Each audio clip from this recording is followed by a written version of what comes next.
ምናወራውም የፕሮቲን ዳይት አይደለም። ባይዜ ብዙ ሰዎች ፕሮቲን ዳይት ነው ሃይ ፕሮቲን አይደለም። እኛ ዲስከስ የምናደርገው ፊክስድ የፕሮቲን መጠን አለ። የስ አንክድም። ይሄንን እያንዳንዳችን የተለያየ የፕሮቲን ታርጌት አለን። ያንን አቺቭ ማድረግ ክሪቲካል ኮንሰፕት ነው። ይሄ ምንም የሚካድ ነገር አይደለም። ዛሬ የእኛ ክሊያንቶች ዋትስአፕ ግሩፕ ላይ ዲስከሽን ነበረንና 3 ወር ያለፋቸው 2 ሴቶች የመጀመሪያ 2 ወር ምናምን በትክክል አደረግን። ከዚያ በኋላ እንደዚህ ምግቡም ስለቸን አቁመን ወደ መጀመሪያው ተመለስን አሉኝ። ወደ መጀመሪያ መመለስ ምንድን ነው? እንጀራ መብላት ጀመርን። እንጀራ የበላችሁም ቀን ፕሮቲኑ አይጉደል፣ እሱን ነው የሳታችሁት አልኳቸው። የስ እንጀራ የበላችሁም ቀን ሰዎች ናችሁና ክሬቭ አድርጋችሁ ኬክ የበላችሁም ቀን ፒዛ በርገር የበላችሁም ቀን የቀን ለእያንዳንዱ የሰውነት አካላችሁ ቤዝ ለሁለመናችሁ መጉደል የለበትም። የቀን ፕሮቲን ታርጌታችሁን አቺቭ አድርጉ። ይሄን ካደረጋችሁ በኋላ ፋትና ካርቦሃይድሬት ዋይዝ ሆል የሆኑት ላይ ፎከስ አድርጉ። እንግዲህ ሆል ማለት የስፒናችን መብላት እንጂ የስፒናችን ስሙዚ መጠጣት አይደለም። እንጆሪን መብላት ማለት ነው ሆል እንጂ የእንጆሪ ጁስን መጠጣት አይደለም። ድንችን ኩክ አድርጋችሁ ቀቅላችሁ መብላት እንጂ ቺፕስ አይደለም፣ ፍሬንች ፍራይስ አይደለም። በዚያ መልክ አንደርስታንድ አድርጉ። አቮካዶን መብላት እንጂ የአቮካዶ ዘይትን ሄልዚ ነው በሚል ምግባችሁ ላይ እንደ ጉድ ጨምራችሁ መጠቀም አይደለም። አቮካዶ ዘይትና አቮካዶ ኮምፕሊትሊ የተለያዩ ናቸው። 100 ግራም አቮካዶ 10 ግራም ፋት ብቻ ነው ያለው። ጥግብ ያደርጋቸዋል። ብዙ ሚነራልስ፣ ቫይታሚኖች አሉት። አቮካዶ ዘይት ግን ሪፋይንድ ነው፣ ፒውር ኢነርጂ ነው።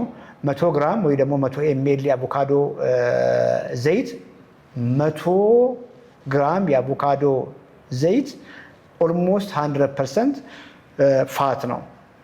አቮካዶ 10-15% ፋት ነው ያለው። ይሄኛው 100% ፋት ነው ያለው። ይሄ ሙሉ በሙሉ ኢነርጂ ነው። ያኛው ምግብ ነው። የጥጋብ ስሜት ይሰጣችኋል ማለት ነው። እያንዳንዱ ምግብ ላይ ሆል የሆነ ብዬ የማወራው በዛ ነው። ሆል ፋት ላይ ኢንጆይ አድርጉ። ሆል ሄልዚ ፋት የምንላቸው እነ አቮካዶ፣ የኦቾሎኒ ዘሮች፣ የቅባት እህሎች፣ ተልባች፣ የአሲድ እነዚህ ናቸው። ከነሱ ተጨምቆ የወጡትን ዘይቶች ግን ጥንቃቄ ያድርጉ ነው። አንዳንድ ሰዎች ኦሊቭ ኦይል ሄልዚ ነው። እያንዳንዱ ምግብ ላይ እንደ ውሃ የምትጨምሩት ነገር አለ። እናንተ ሰዎች እንደነዚህ ይህን የምታደርጉ ሰዎች የቀን የኢነርጂ የምትወስዱትን ኃይል ሰጪ ምግብ ሳታስቡት በቀላሉ ከየምግባችሁ በእያንዳንዱ ጉርሻ ከምትወስዱት ዘይት ከመጠን በላይ ይሆናል። ክብደት ለመቀነስ በዚህ መልክ የምትሞክሩ ሰዎች ፈጽሞ ከባድ ነው የሚሆነው ማለት ነው። ኦይሎችን፣ ዘይቶችን፣ ቅቤ፣ እነ ክሬሞችን፣ እነ ማዮኒዝ እነሱን ሁልጊዜ ምግባችሁ ላይ ሊሚት አድርጉ። ሄልዚ ፋትን እንጆይ አድርጉ። ሄልዚ ካርቦሃይድሬትን እንጆይ አድርጉ። ፕሮቲኖችን ከአኒማል ፕሮዳክቶች ለማግኘት ሞክሩ። አኒማል ፕሮቲኖች ኮምፕሊት ናቸው። ባዮ አቬይለብል በቀላሉ ሰውነታችን ይቀበላቸዋል። እንደገና ደግሞ ኢዚሊ ዳይጀስተብል ናቸው። በቀላሉ የምትፈልጉትን አሚኖ አሲድ ብቻውን ሳይሆን ውስጣቸው ካለው ኤሴንሻል ኒውትሪየንት ጋር መቀበልና ማግኘት በጣም ቀላል ነው የሚሆነው። ይህንን ስንል እነ ምስር፣ ባቄላ፣ ቦሎቄ መጥፎ ናቸው ማለት አይደለም። ልክ እነሱን ቦታ አላቸው።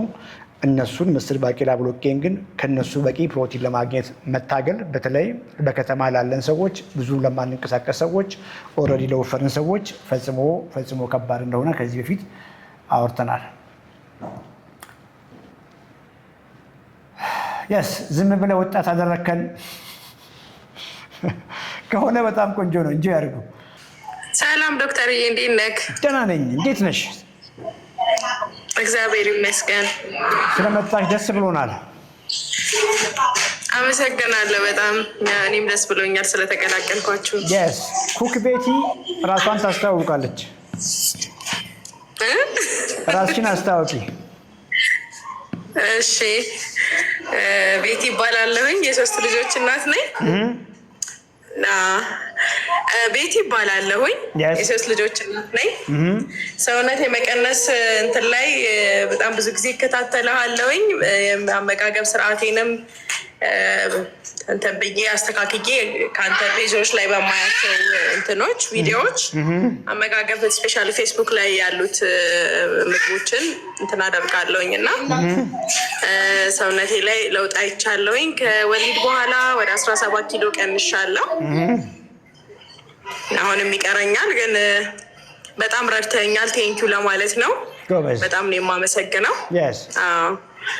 ቴንኪዩ በጣም።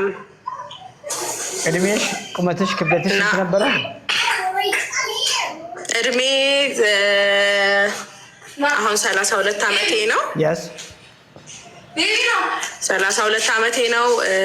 አሁን ላይ ወደ 88 ኪሎ ነኝ። ይቀረኛል አሁንም ለመቀነስ፣ ግን ከ104 ኪሎ ነው ወደዚህ የቀነስኩት።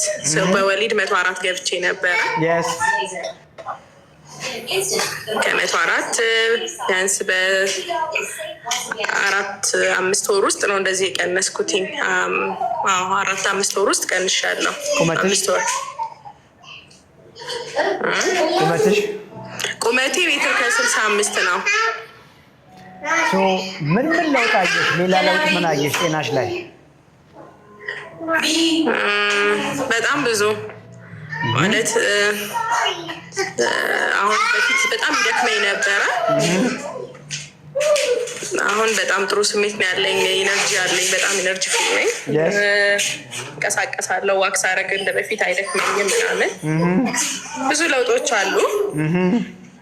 አጠቃላይ በጣም ፒስፉል ነኝ አሁን ላይ። ዲስኮምፈርት ብዙ የለኝም። አባቢ ደስተኛ ነኝ። ምንድን ነው የቀየርሽው አመጋገብሽ ላይ? አመጋገብሽ እንዴት ነበረ? ቢኮዝ 80 ሰዎች አሉ ቲክቶክ ላይ፣ ዩቲዩብም ላይ ብዙ ሰዎች ይታዩኛል። 50 አካባቢ። ምንድን ነው ያደረግሽው? የቀየርሽውን ነገር ከዚያ በኋላ አፕን ያደረገውን ነገር ንገሪኝ።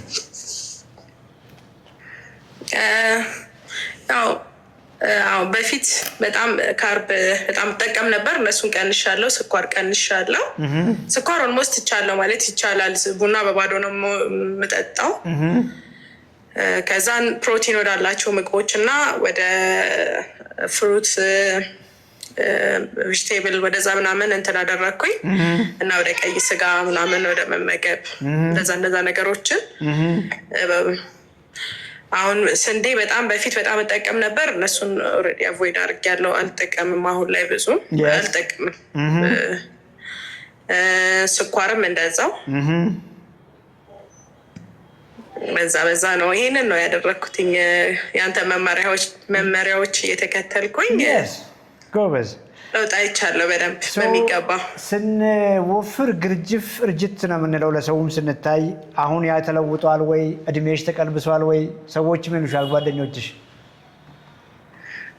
በጣም በጣም በሚገባ በጣም ወፍሬ ነበር ማለት በጣም የሚያስታውቅ የሆነ ያሸማቅቃል። አንዳንድ ጊዜ ውፍረት እኮ ሰዎችም የሚሰጡክ ነገር በጣም ያሸማቅቃል። እና እኔ ነኝ የማውቀው ያው በወሊድ ፕሮሰስ ብዙ ነገሮች እንደምናልፍ መቼ የሚገባል ታውቃለህ። እና በእንደዚ አይነት ሁኔታ ውስጥ አልፈ ከዛ ደግሞ ሰዎች ወይኔ ወፈርሽ ምን መሰልሽ ምናምን ሲሉ በጣም ያሸማቅቃል። ሁላችንም ጋር ያለ ስሜት ነው። እና እኔ ደግሞ አብሬው ከቆየሁኝ ለምደውና በኋላ ጤና ላይ ኢፌክት ያመጣል ብዬ ጤና ይነካል ብዬ ስላሰብኩኝ ወዲያው ነው እርምጃ ወሰድኩኝ። ግን እግዚአብሔር ይመስገን በጣም ሰርቶልኛል። አሁን ለውጥሽን ያያሉ ይነግሩሻል? አዎ በሚገባ። ጎበዝ። ዛሬ ምን በላሽ?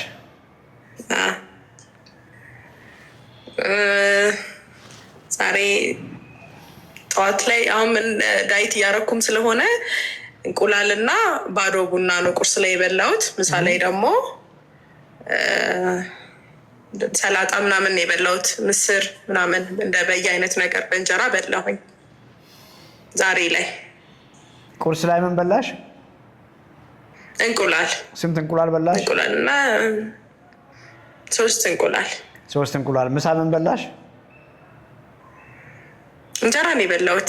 ምስር፣ ሰላጣ ምናምን ያለው በየአይነት እንጀራ ነው የበላሁት። እራት ገና ነው? እራት ላይ ምን ልትበይ ትችያለሽ? ብዙም አይርበኝም መብላት። አንዳንድ ጊዜ እንትን ካለኝ ፍሩት ነገር ወስዳለሁ። ካልሆነ ግን አብዛኛውን ጊዜ እንደዚሁ ማድረበት ጊዜ ይበዛል። አይርበኝምም ሲጀመር። አሁን እንጀራ ስለበላሁኝ ነው እንጂ ሌላ ጊዜ አሁን ስጋ ምናምን ስበላ ፕሮቲን ያላቸውን ነገሮች ስመገብ የራብ ስሜት ስለማይሰማኝ በዛው ነው የማድረው። ወይ ካልሆነ 11 ሰዓት ላይ ምናምን የሆነ ቀለል ያለ ነገር ወስዳለሁ። ዛሬ ስንት ግራም ፕሮቲን አገኘሽ?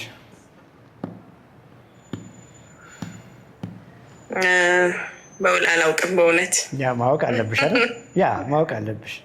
አዎ አለብኝ። ምክንያቱም አንድ እንቁላል ስንት ግራም ፕሮቲን አለው? ያንን ማወቅ አለብሽ። ዛሬ ያደረግሽው በቂ ነው ብለሽ ታስቢያለሽ? ሰውነትሽን መግበሽዋል በደንብ?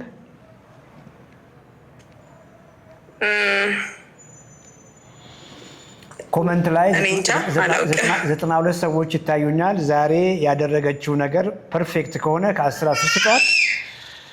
ከዚያ ውጭ እንግዲህ ሮንግ ከሆነ ነጥብ ይሰጡሻል። ትስማሚያለሽ በነጥቡ በሚሰጡሽ? እስማማለሁ። ለመማር በጣም ዝግጁ ነኝ። ይኸው ነጥብሽ ይታይሻል። እነ ያስሚን እነ ሌላ ሮንግ ነው ያደረግሽው። በእርግጥ አሁን ልጅነቱም ስላለ ገብቶሻል። ያን ያክል ፊል አታደርጊው የሚሆነውን ነገር 30ዎቹ እድሜ መጀመሪያ ላይ ያለሽው ከ100 ምናምን ኪሎ ተነስተሽ ነው 80 ቤት የመጣሽው። በጣም አፕሪሺየት ያደርግሻለሁ። ዴይሊ የፕሮቲን ታርጌትሽን አቺቭ አድርጊ። በቃ የሚያስፈልግሽ የፕሮቲን መጠን ቢያንስ 100ን ተሻገሪ። 100 ግራም ነው እያልኩ ያለሁት ሩብ ኪሎ ግራም አሳ በትበይ። እንደው በቀላል ለመገመትም ቀላል ስለሆነ ነው። ወደ 60 ግራም አካባቢ ፕሮቲን ይሰጥሻል። ሩብ ኪሎ ግራም አይሽ 120 ግራም ፕሮቲን ለሚያስፈልጋት ልጅ ዛሬ 3 እንቁላል ነው የበላሽው። ወይ እንጀራ በልተሻል በደንብ ጠግበሽ፣ ሽሮ ወጥ በልተሽ፣ ምንድነው ምስር በደንብ በልተሻል። እነሱም የተወሰነ ፕሮቲን ይሰጡሻል። ከነሱ የምታገኘው ፕሮቲን ግን በጣም አነስተኛ ፕሮቲን ነው። ገፋ አድርጌ እንደው ብገምትልሽ ከጠዋት ጀምሮ ዛሬ የበላሽው 40 ግራም ወይ 50 ግራም ፕሮቲን የበላሽው ከእንጀራውም ከወጡም አሁን ከእንቁላሏም ጭምር ማለት ነው። 120 የሚያስፈልጋት ልጅ 50 ብቻ ስታገኝ ምንም ችግር የለውም። ሊፍት ታደርጊያለሽ። እያጣሽ እየጎደልሽ ነው የምትሄጂው። ሰውነትሽ መክሳት ይጀምራል። አየሽ መክሳት ይጀምራል። ቆዳሽ ላይ መቼም በዚህ ዕድሜ ቆዳሽ እንዲሸበሸብ አትፈልጊም። ያ ይመጣል። የቀን ፕሮቲንሽን በቂ አድርጊ። ቅድም ባወራሽ መንገድ እስቲል ያን ካደረግሽ በኋላ አትክልቶች እየበላሽ ፍራፍሬ፣ ስራስሮች፣ ጥራጥሬዎች ቅድም ያልኩትን ሜቢ ሰምተሻል እየበላሽ የጨመርሽው አምሮ የጨመርሽው እንጀራ በምስር ወጥ ችግር አይሆንም። እቺን ኮንሰፕት ያዢ። ምግብ ላይ የቀን ፕሮቲንሽን አሻሺ። ሄልዚ ፋት እና አቮካዶን ምግብሽ ላይ ጨምሪ። እነ ሰርዲንን ለመጨመር ሞክሪ። እነ ተልባቺ አሲድን ለመጨመር ሞክሪ። ሄልዚ ካርብ ብዬ ያልኩሽንም ቅድም የዘረዘርኩልሽንም ጨምሪ። ያን እያደረግሽ ኤክሰርሳይዝ በትክክል እያደረግሽ የጨመርሻት እንጀራ በወጥ ኢሹ አይሆንም ማለት ነው። እንጀራን በወጥ ምሳ ላይ ብቻውን ለዚያውም ብዙ ገና ኪሎግራም መቀነስ የምትፈልጊው ልጅ ለአንቺ ዋና ምግብ መሆን አይችልም።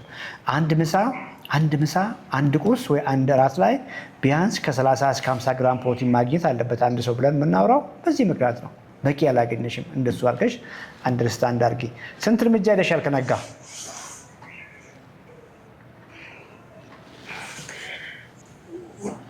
አጭር ወክ ነው ያደረኩት ዛሬ ቅዳሜ ስለሆነ። ሌላ ጊዜ ብዙ በደንብ አደርጋለሁ፣ ግን ዛሬ ልጆችም የቤት ምናምን ስለሆኑ ቤት ባለቤቴም ቤት ስለሆነ ብዙ ወክ አላረኩም ዛሬ። ግን ሌላ ጊዜ እስከ 10,000 እርምጃ ምናምን እሄዳለሁ። ጎበዝ።